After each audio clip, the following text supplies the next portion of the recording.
Halo semuanya, selamat datang di GRP Digital. Perkenalkan, saya Farhan. Kali ini saya akan membawakan materi tentang validitas dan reliabilitas dalam studi kuantitatif. Kita akan mulai dengan reliabilitas. Reliabilitas berhubungan dengan kekonsistenan dari sebuah pengukuran, yaitu sejauh mana sebuah instrumen penelitian dengan konsisten mempunyai hasil yang sama jika digunakan pada situasi yang serupa dan keperluan yang berulang. Berikut adalah ilustrasi dari reliability. Dapat dilihat di sini ada anak panah. Nah, reliable berarti apabila kita melempar anak panah tersebut berkali-kali, maka hasil dari lemparan-kelemparan seharusnya tidak terlalu jauh, seperti yang ada pada ilustrasi A dan ilustrasi B.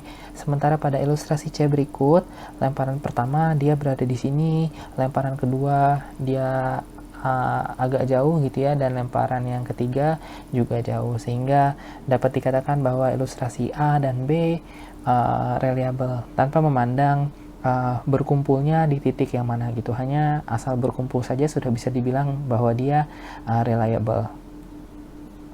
Kita masuk ke atribut-atribut dari reliabilitas. Yang pertama adalah internal konsistensi, yaitu sejauh mana semua butir pada instrumen penelitian mengukur satu konsep saja, jadi tidak melebar begitu kemana-mana. Yang kedua ada stability, yaitu kekonsistenan dari hasil apabila sebuah instrumen digunakan pada pengujian yang berulang. Selanjutnya ada equivalence, yaitu kekonsistenan dari respon-respon dari berbagai users, atau dalam hal ini responden ya, dari sebuah instrumen, atau dari berbagai bentuk alternatif dari sebuah instrumen. Jadi perbedaan antara equivalence dan stability, kalau pada stability waktunya yang bergerak, jadi diuji pada waktu yang berbeda dengan responden dan instrumen yang sama. Sementara pada equivalence waktunya yang tetap, jadi diujinya pada waktu yang sama, cuman respondennya saja yang dibedakan ataupun instrumennya.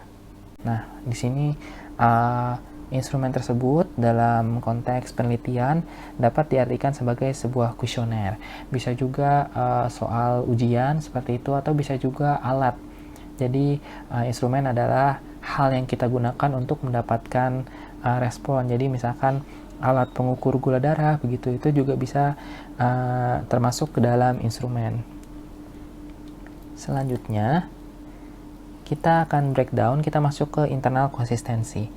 Internal konsistensi dapat dinilai menggunakan suatu kubah yang dinamakan Cronbach alpha.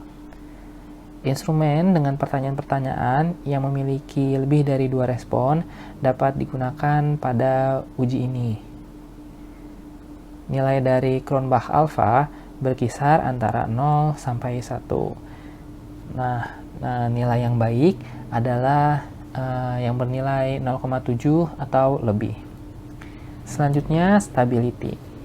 Stability diuji menggunakan reliabilitas yang namanya test-retest reliability.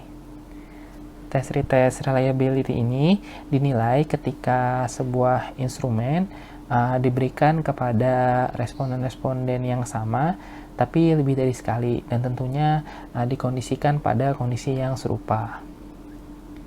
Korelasi yang tinggi antara nilai-nilai dari setiap kali responden mengisi kuesioner dapat mencerminkan stability dari sebuah instrumen. Korelasi yang bernilai 0,5 atau lebih menandakan korelasi yang kuat. Selanjutnya equivalence. Equivalence dinilai melalui reliabilitas yang namanya inter-rater reliability. Pada uji ini termasuk di dalamnya adalah sebuah proses yang secara kualitatif menentukan tingkat kesepakatan antara 2 atau lebih observers. Observers ini dalam hal ini bisa jadi merupakan seorang ahli atau 2 orang peneliti. Selanjutnya Para peneliti diminta untuk memberikan sebuah nilai dari relevansi atau seberapa relevannya sebuah masing-masing butir pada sebuah instrumen. Nah, kekonsistenan jawaban mereka itu bisa menunjukkan tingkatan dari iterator reliability dari sebuah instrumen. Selanjutnya kita masuk ke validitas. Validitas secara singkatnya dapat diartikan sebagai seberapa baik sebuah instrumen mengukur apa yang ingin diukur. Nah, ada alasannya kenapa reliabilitas kita bahas terlebih dahulu tadi, yaitu ada hubungannya antara reliabilitas dan validitas. Jadi sebuah instrumen harus reliable dulu kalau dia mau valid. Untuk lebih jelasnya, kita langsung masuk ke kembali ke ilustrasi anak panah tadi. Tadi yang reliable adalah yang A dan yang B. Nah, yang C, ini menurut teori dia sudah pasti tidak valid karena dia tidak reliable tadi kan. Makanya kita berfokus pada yang A dan yang B. Nah, untuk yang reliable tadi dapat dikatakan reliable apabila antar lemparan panahnya berdekatan. Tetapi pada reliability kita mengabaikan gitu.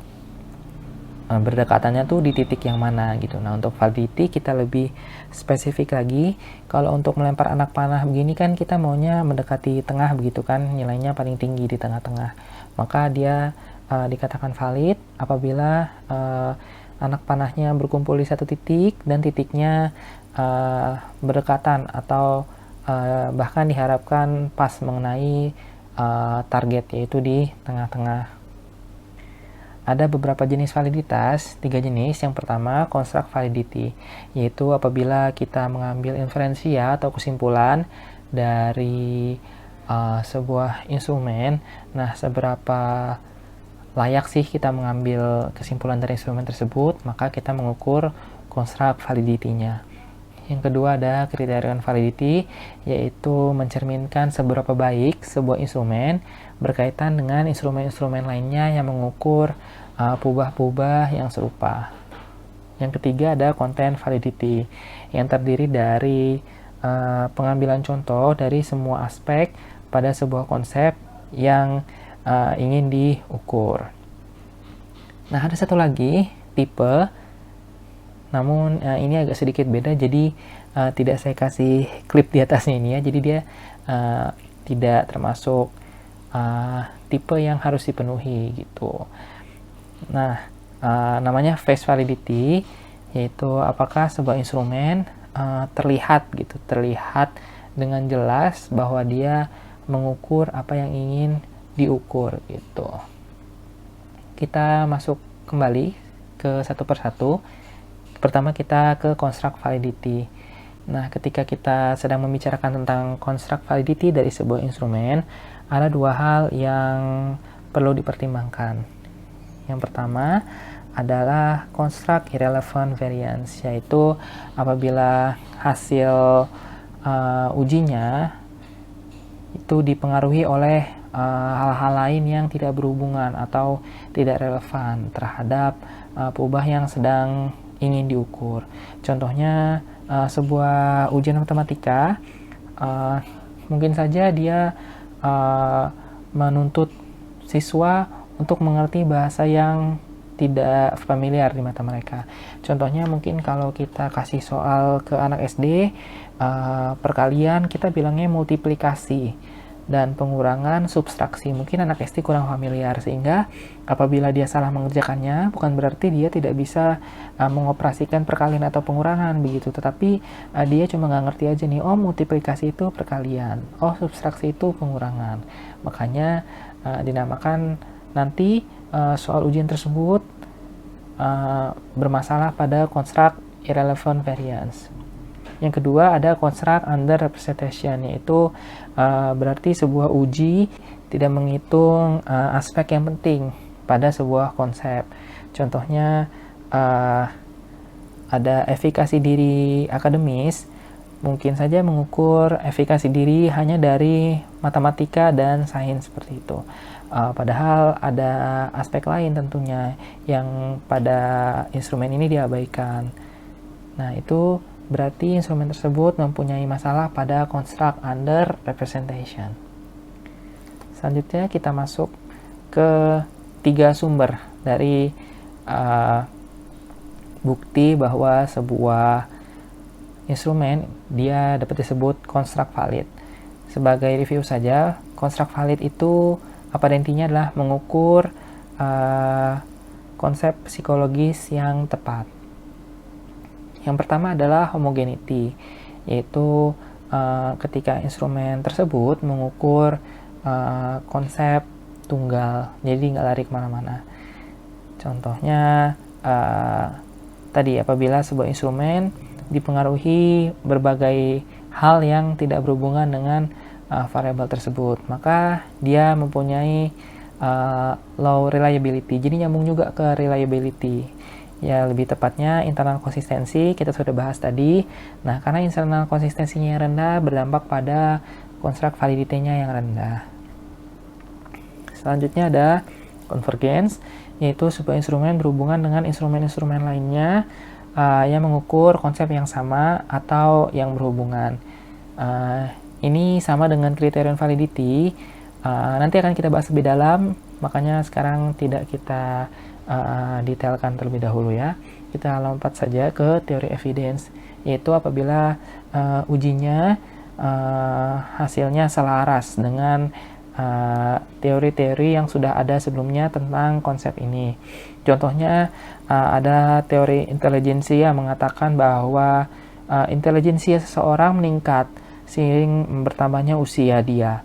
Nah, apabila kita ingin mengukur teori evidence dari sebuah instrumen yang mengklaim bahwa dia mengukur intelijensi seseorang, kita bisa lihat, kita bandingkan dengan teori. Kalau kita uji seseorang dengan instrumen yang sama dan usianya dia bertambah, apakah meningkat juga gitu. Jadi kita membandingkanlah dengan teori yang sudah ada. Selanjutnya kita masuk ke criterion validity, yang intinya adalah memprediksi output yang layak gitu atau yang pantas. Ada 3 tipe dari criterion validity. Tipe yang pertama adalah convergent validity, yaitu menunjukkan bahwa sebuah instrumen mempunyai korelasi yang tinggi dengan instrumen-instrumen lain yang mengukur pubah-pubah yang serupa. Kemudian ada divergent validity, ini kebalikannya, berarti dia mempunyai korelasi yang rendah terhadap instrumen-instrumen yang mengukur pubah yang berbeda.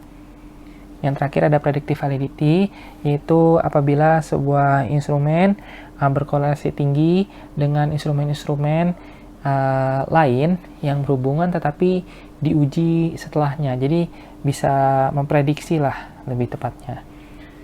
Nah, dari tadi makhluk yang bernama korelasi ini ya kita sebut-sebut. Nah, barangkali lupa, mari kita ingat bersama-sama. Kita review kembali mengenai interpretasi koefisien korelasi. Koefisien korelasi bernilai di antara min 1 sampai 1, namun tanda baca minus atau plus hanya menandakan arah saja. Jika minus, maka dia berkorelasi negatif, artinya dia berbanding terbalik. Sementara kalau nilainya positif, berarti dia berkorelasi positif, yang artinya dia berbanding lurus. Di sini korelasi dapat dikatakan lemah gitu ya. Rule of thumb-nya apabila dia bernilai minus 0,4 sampai 0,4, maka dia dikatakan korelasinya lemah gitu. Nah, untuk sebuah korelasi dapat dikatakan kuat, rule of thumb-nya adalah ketika dia mempunyai nilai yang kurang dari minus 0,6 atau yang lebih dari 0,6. Tergantung dia berbanding lurus atau terbalik, berkorelasi positif atau negatif. Selanjutnya kita masuk ke criterion validity. Kita review kembali. Criterion validity diukur dengan mengkorelasikan sebuah instrumen dengan kriterion-kriterion lainnya. Apa itu kriterion? Sebuah kriterion adalah instrumen apapun gitu ya yang dianggap mengukur konsep yang serupa. Di sini saya ambil contoh, apabila Universitas A mungkin pada tahun ini dia ingin menggelar sebuah ujian mandiri seperti itu untuk yang pertama kalinya. Misalkan ujian telah berhasil dilaksanakan, sukses gitu ya, mahasiswanya udah terjaring, sudah masuk, sudah mempunyai nilai. Nah, pihak rektorat ingin mengevaluasi untuk tahun berikutnya, pelaksanaan tahun berikutnya, dengan mengukur kriterion validity-nya. Misalkan kita berfokus pada mata uji matematika. Tadi yang pertama ada convergent validity. Ujian ini dapat dikatakan mempunyai convergent validity yang baik. Karena apa?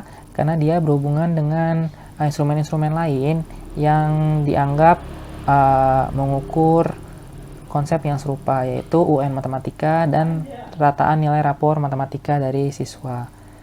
Untuk selanjutnya, tadi kita mengenal divergent validity. Ujian ini juga mempunyai divergent validity yang dapat dikatakan baik karena korelasinya rendah ya, kurang dari 0,4. Kalau tadi dapat dikatakan kuat kan di atas 0,6. Kita ambil contoh yang tidak berhubungan adalah UN Bahasa Indonesia dan Bahasa Inggris. Akan jadi pertanyaan, kalau ada hubungan, yaitu yang nilai ujian mandiri matematikanya tinggi adalah mereka-mereka nilai ujian nasional bahasa Inggrisnya juga tinggi. Begitu pula yang rendah gitu. Jangan-jangan ada beberapa soal yang lupa ditranslate seperti itu, atau istilah-istilahnya lah, setidaknya ada beberapa yang lupa untuk diterjemahkan, sehingga akan terjadi pola seperti itu, maka divergent validity-nya akan buruk. Kemudian untuk predictive validity, jadi setelah mahasiswanya masuk, mereka mendapatkan nilai kalkulus, kan semestinya nilainya adalah korelasi seperti itu. Walaupun kita tidak bisa mengharapkan yang terlalu kuat, karena mungkin saat ujian mandiri, pengen ujian mandiri, belajarnya getol gitu pas udah kuliah, jauh dari orang tua dan lain sebagainya, sehingga nilainya menurun, seperti itu kan bisa juga. Tetapi seharusnya adalah hubungan korelasi yang cukup kuat di antara keduanya, mengingat keduanya sama-sama mengukur kemampuan matematika gitu. Kita masuk ke content validity sekarang. Di sini ada sebuah ilustrasi perbandingan dari kurikulum siswa. Ini masih pertambahan pengurangan ya, kayaknya SD awal gitu ya, SD kelas 1, kelas 2. Di sebelah kiri ada grafik alokasi waktu dari realisasi pengajaran gitu. Nah, di sini dapat kita lihat bahwa kelas ini mungkin let's say satu semester ada 40 jam pelajaran misalnya. 20 jam pelajarannya atau setengahnya dihabiskan untuk membahas tentang penjumlahan seperti itu. Sementara 25 lebih 30%-nya, sekitar 30%-nya mungkin 12 pertemuan, 13 pertemuan membahas tentang pengurangan. Untuk selanjutnya sisanya yaitu perkalian dan sedikit sekali membahas pembagian. Tetapi ketika ujian dari 40 soal misalnya kok sama rata 10-10, maka soal ujiannya tidak bisa dikatakan content valid karena kita kekurangan dari soal pertambahan seperti itu. Nah, dampaknya atau trade-off-nya, pembagian yang diajarinya cuma dikit, kok di ujiannya banyak. Nah, ini biasanya siswanya pada ngedumel gitu ya. Kalau kita dapat soal yang kayak gini kan biasanya di sekolah. Nah, ujian ini tidak menunjukkan content validity. Kalau ujian ini mau disebut content valid, ya materi ujiannya harus mirip atau bahkan harus sama dengan kurikulum yang diajarkan di kelas. Tadi pengertian singkat content validity adalah sampling yang memadai dari konten. Untuk menilai apakah sebuah instrumen itu content valid, salah satu teknik yang digunakan adalah face validity. Caranya misalkan kita kumpulkan gitu ya ahli-ahli di bidang pendidikan SD atau PGSD, kemudian para ahli tersebut kita berikan kurikulumnya. Jadi ini loh, kita di kelas materi yang kita ajarkan adalah seperti ini. Pertemuan 1 gimana, pertemuan 2 bagaimana, dan seterusnya. Kemudian para ahli tersebut diberikan instrumennya atau soal ujiannya dalam hal ini, dan lembar evaluasi. Nah, para ahli tersebut diminta untuk mengevaluasi apakah proporsinya sudah pas antara materi yang diajarkan dengan materi pada soal ujian. Nah, ini ada sedikit info tentang face validity.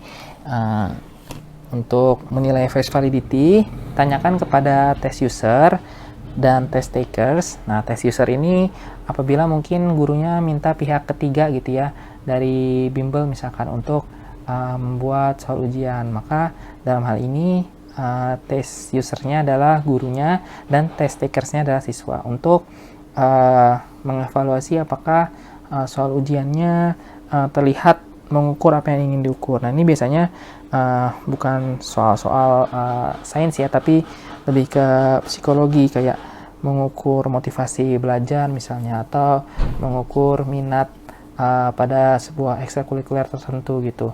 Nah, mengapa face validity ini tidak termasuk ke 3 jenis validitas pokok? Karena pada kenyataannya justru ada sebuah instrumen yang dia tidak boleh face valid.